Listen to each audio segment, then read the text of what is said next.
नमस्कार दोस्तों भारत और अमेरिका के बीच में रिसेंटली जो 18% का डील हुआ है उसमें बहुत कुछ हुआ होगा। मतलब बैक चैनल डिप्लोमेसी काफ़ी कुछ हुआ होगा, जिसमें से बहुत सी ऐसी चीज़ें हैं जो हमें शायद कभी पता भी नहीं लग पाएंगी। लेकिन रिसेंटली एक रिपोर्ट आया है जिसमें एक बड़ा खुलासा हुआ है कि जो हमारे नेशनल सिक्योरिटी एडवाइज़र हैं अजीत डोवल साहब, उन्होंने काफ़ी बड़ी वार्निंग चुनौती दे दी थी यहाँ पर अमेरिका को, ट्रंप को और उनके जो पूरे साथी हैं। आप देख सकते हो खबर, India won't be bullied months before trade deal, Doval told Rubio country wouldn't bend to Trump's pressure. इसको थोड़ा सा डिटेल में देखेंगे कि एग्जैक्टली अजीत डोवल ने क्या बोला और किस तरह से गेम चेंज हो गया पूरा, और साथ ही साथ इसका असर आप देखोगे पाकिस्तान में, क्योंकि आपको याद होगा पाकिस्तान ने ट्रंप को लुभाने की बहुत कोशिश की थी, लेकिन अल्टीमेटली यहां पर जब डील हुआ भारत के साथ तो वो पाकिस्तान से भी काफी बेटर टर्म्स में हुआ है। वो मैं आपको बताऊंगा। चलिए शुरुआत करते हैं, लेकिन उससे पहले आप सबको बता दूं कि यूपीएससी का जो फॉर्म है वो स्टार्ट हो चुका है फिल करना। अगर आप चाहते हो कि यूपीएससी प्रीलिम्स 2026 का देना, तो ये जो क्रैश कोर्स है पूरा काफी हेल्पफुल होगा, जिसमें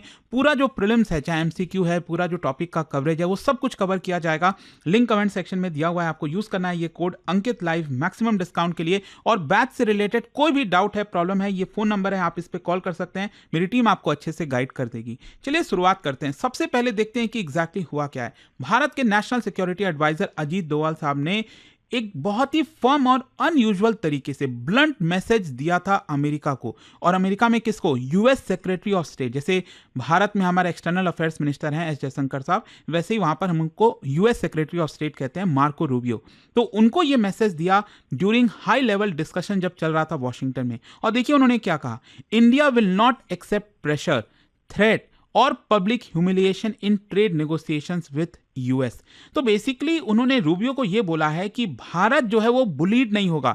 जब ट्रेड डील होगा भारत और अमेरिका के बीच में, तो वो आप बुली करके नहीं कर सकते। आप हमें प्रेशर डालकर, धमकी देकर कि ये करो तो ही हम मानेंगे, आप हमारे पर टैरिफ लगा दो, 50% क्या 500% टैरिफ लगा दो, तो भी यहां पर आप बुली करके हमसे कोई चीज नहीं करा सकते। और ये भारत का स्टाइल नहीं है। और इसमें कोई भी प्राइम मिनिस्टर हो, it is not just about Narendra Modi, Bharat में अगर आप देखोगे कोई भी प्राइम मिनिस्टर आओ, आप इस तरह से भारत के साथ डील नहीं कर पाओगे।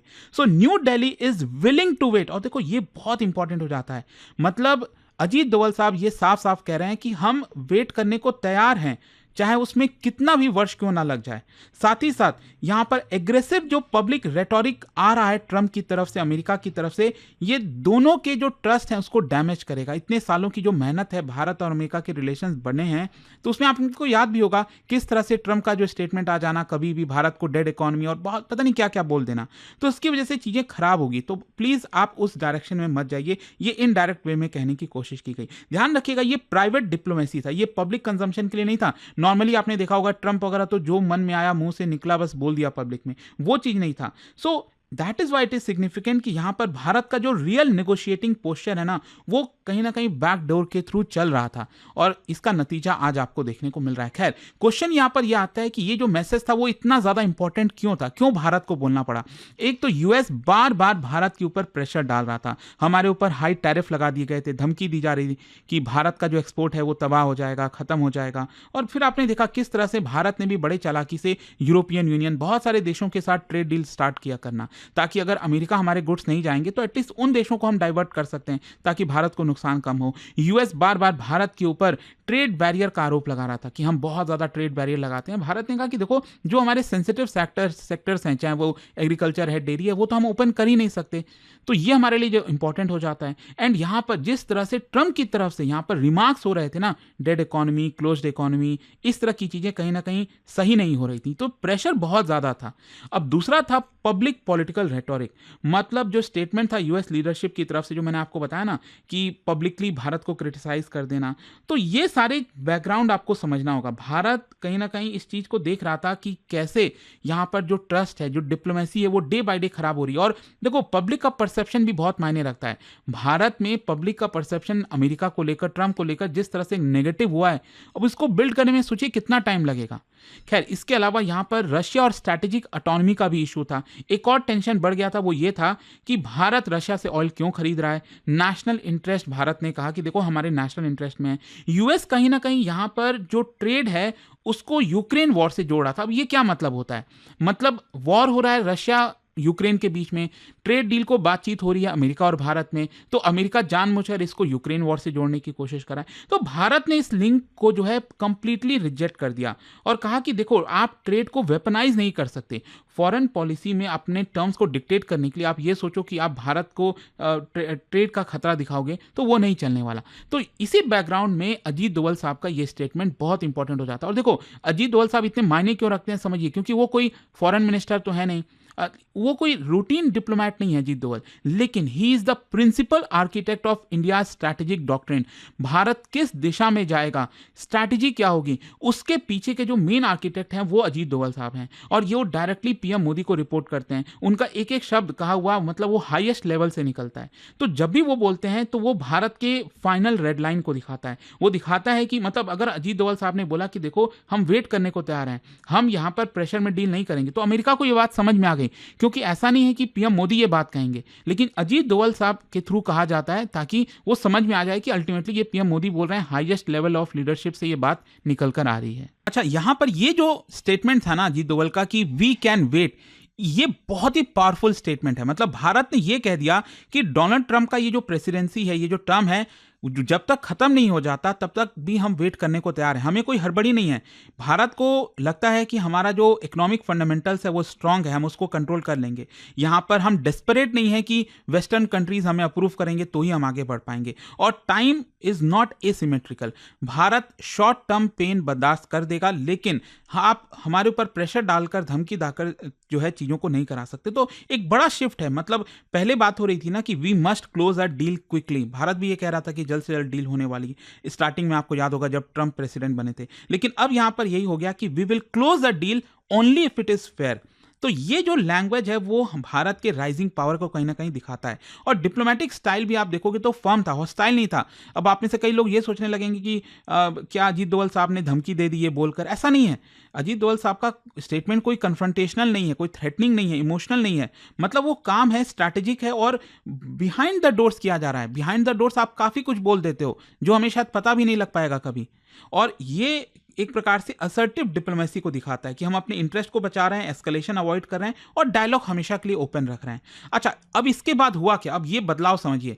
जब ये कहीं ना कहीं अजीत डोभाल साहब ने ये क्लियर कट मैसेज अमेरिका को दे दिया, तब जाकर अमेरिका का जो टोन है वो काफ़ी सॉफ्ट हो गया भारत के प्रति। जो कम्युनिकेशन चैनल्स हैं वो इंप्रूव हो गए, पर्सनल लीडर जो है वो लीडर लेवल पर जो एंगेजमेंट है वो स्टार्ट हो गई और अल्टीमेटली ट्रेड टॉक्स रिवाइव हो गया। यहाँ पर हॉस्टाइल एनवायरनमेंट जो क्रिएट हो रखा था भारत और यूएस के बीच में, वो रिज्यूम होने लग गया। मतलब वापस से नेगोशिएशन स्टार्ट हुआ, टैरिफ लेवल्स जो हैं लेवल्स वो रिविजिटेड हुए, भारत के कंसर्न्स को सुना गया और अल्टीमेटली एक अच्छा डील सामने निकल कर आया। और ये आप देखिए, इसी से आपको समझ में आ जाएगा कि कैसे भारत ने इस चीज को डील किया है। पाकिस्तान के अंदर पता है वहां पर बहुत क्रिटिसाइज किया जा रहा है उनके सरकार को, आर्मी चीफ को, क्योंकि पाकिस्तान ने, आपने देखा होगा किस तरह से, मतलब वो कहते हैं ना कि बस ट्रंप कह दें, कुछ भी कह दें ट्रंप, वो शहबाज शरीफ करने को रेडी थे। मतलब कुछ भी, लिटरली मैं वीडियो में बोलना नहीं चाहूंगा, लेकिन वो ट्रंप कुछ कह देते शहबाज शरीफ करने को रेडी हो गए थे। और आपने देखा होगा किस तरह से वो क्या बना है, पीस बोर्ड ऑफ पीस बना, वहाँ चले गए, भारत तो नहीं गया। यहाँ पर ट्रम्प जो है, ट्रम्प के पास चले गए आसिम मुनीर को लेकर, किस तरह से वो जो पूरा आपको याद होगा क्रिटिकल मिनरल्स का बॉक्स है वो दिखा रहे थे। मतलब क्या ही चल रहा था, बहुत बड़ा मजाक उड़ा। तो पाकिस्तान ने, शहबाज शरीफ ने पूरी कोशिश कर ली यहाँ पर कि ट्रम्प के साथ एकदम क्लोज रिलेशन हो जाए, सब कुछ बढ़िया हो जाए, लेकिन अल्टीमेटली हुआ क्या, भारत बेटर डील निकला। हमारे ऊपर 18% का टैरिफ, पाकिस्तान के ऊपर 19%। दैट इज वाई पाकिस्तान के लोग और वहाँ की जो सरकार है वो शॉक में है कि ये ऐसा हो कैसे गया। तो ये होता है डिप्लोमेसी और ये कहीं ना कहीं भारत की असर्टिवनेस को दिखाता है। बिगर पिक्चर क्या है, देखो आज के डेट में ये है, भारत एक, आप कह सकते हैं कि जो स्ट्रैटेजिक ऑटोनॉमी है भारत के लिए वो नॉन नेगोशिएबल है। भारत ने रीअफर्म किया है कि हम ब्लाइंडली किसी ब्लॉक को फॉलो नहीं करेंगे। इकोनॉमिक पार्टनरशिप का मतलब ये नहीं होता पॉलिटिकल सबऑर्डिनेशन, हम आपके नीचे नहीं रहने वाले। और Bharat confident middle to great power के तौर पर अपने आप को दिखा रहा है। ये दिखाता है कि भारत नो कह सकता है ट्रम्प जैसे व्यक्ति को। मतलब भारत को बिलीव है कि ग्लोबल पावर्स को भी भारत की उतनी आवश्यकता है जितनी भारत को आवश्यकता है उनकी। और स्पेशली चाहे वो इंडो पैसिफिक सिक्योरिटी हो, सप्लाई चेन डाइवर्सिफिकेशन हो, टेक्नोलॉजी डिफेंस कॉपरेशन हो गया, इन सब में कहीं ना कहीं भारत को जरूरत है। और अल्टीमेटली आप देखिए, भारत को जो जो भी कंसर्न थे वो यहाँ पर ट्रेड डील में शामिल किया गया है। यहाँ पर अल्टीमेटली पीयूष गोयल साहब का पार्लियामेंट में स्टेटमेंट आया और उसमें उन्होंने साफ साफ कह दिया, देखो ट्रम्प का स्टेटमेंट आप देखोगे तो ऐसा लगेगा कि यार क्या ही डील हो गया 18। अब मैं देख रहा था बहुत से लोगों को लग रहा है कि यार पहले तो 4-5% ही टैरिफ लगता था भारत पर, अब 18% लग गया, तो ये डील अच्छी कैसी हो। देखो आपको इसको कंपैरिजन में देखना होगा। अगर भारत पर 4-5% लगता था तो बाकी देशों के ऊपर भी तो पहले 4-5% था, राइट। पहले मान लो लेवल प्लेइंग फील्ड था सबके लिए, लेकिन अब ट्रम्प के आने के बाद क्या हुआ, ट्रम्प ने तो सबके ऊपर टैरिफ लगा दिया, चाहे वो वियतनाम है, चाइना, सबके ऊपर टैरिफ लग गया ना। अब उसमें आपको देखना होगा कि वहां पर कितना कम टैरिफ है। अब कई लोग डेवलप कंट्री से कंपेयर कर रहे हैं, जापान, कोरिया। अब देखो उनका अलग रिलेशन है अमेरिका के साथ, वो हमेशा से कम रहा है, उनका टैरिफ 1-2% पहले रहा था, तो उनका टैरिफ आज के रेट में देखोगे 15%, 16% ऐसे है। तो भारत को आप उनसे कंपेयर नहीं कर सकते। भारत को अगर आपको कंपेयर करना है चाइना से, वियतनाम से, इन देशों से कंपेयर करो ना, तो इन सबसे बेटर डील भारत को मिला है। और यहां पर आप देख सकते हो पीयूष गोयल साहब ने कहा है कि यहां पर हमारा जो डेयरी सेक्टर है, एग्रीकल्चर सेक्टर है, उसको फुल्ली प्रोटेक्टेड है। यहां पर स्पेशली जो जेनेटिकली मॉडिफाइड क्रॉप वगैरह लाना चाहता था अमेरिका, हमने उसको ब्लॉक कर दिया है। साथ ही साथ कुछ ऐसे प्रोडक्ट्स होंगे जिसमें भारत ने छूट दी होगी, फॉर एग्जाम्पल नट्स हो गया, कुछ सर्टेन फ्रूट्स हो गए, वेजिटेबल्स हो गए, जहां पर भारत कंफर्टेबल है, यहां पर हमारा वल्नरेबिलिटी नहीं है, डोमेस्टिक प्रोडक्शन जो है वल्नरेबल नहीं है। इसकी वजह से यहां पर भारत ने थोड़ी बहुत छूट दी होगी। अब बाकी के डिटेल्स वगैरह जब चीजें सामने होंगी, जब रेटिफिकेशन होगा, तब बात निकल कर आएगी। बट आई होप कि इस वीडियो के थ्रू आपको समझ में आ गया होगा कि ये जो डील हुआ है उसके पीछे कितनी पापड़ बेलने पड़े होंगे। और जाने से पहले एक बहुत ही इंटरेस्टिंग क्वेश्चन, यहां पर नेशनल सिक्योरिटी एडवाइजर की हम बात कर रहे हैं। भारत के जो एनएसए होते हैं उसी से रिलेटेड 2 स्टेटमेंट है, आपको बताना है कौन सा करेक्ट है। और इसका राइट आंसर आप सब जानते हैं, मेरे इंस्टाग्राम पर तो मिलेगा ही, वहां पर अगर आप नहीं हो कोई बात नहीं, टेलीग्राम से ले सकते हैं इसका सही उत्तर। और दोस्तों जैसा मैंने आपको बताया, यूपीएससी का फॉर्म स्टार्ट हो चुका है फिल होना, प्रीलिम्स आने वाला है। प्रीलिम्स का कोर्स आप लेना चाहते हो जिसमें फुल कवरेज कराई जाए, ये आप कोर्स ले सकते हो, जल्दी स्टार्ट होने वाला है, लिंक कमेंट सेक्शन में दिया हुआ है, यूज करिए ये कोड अंकित लाइव मैक्सिमम डिस्काउंट के लिए। ये फोन नंबर है, कोई भी डाउट है, प्रॉब्लम है, इस पर कॉल करिए, मेरी टीम आपको अच्छे से गाइड कर देगी। स्टडी IQ IAS, आपका सिलेक्शन हमारा मिशन।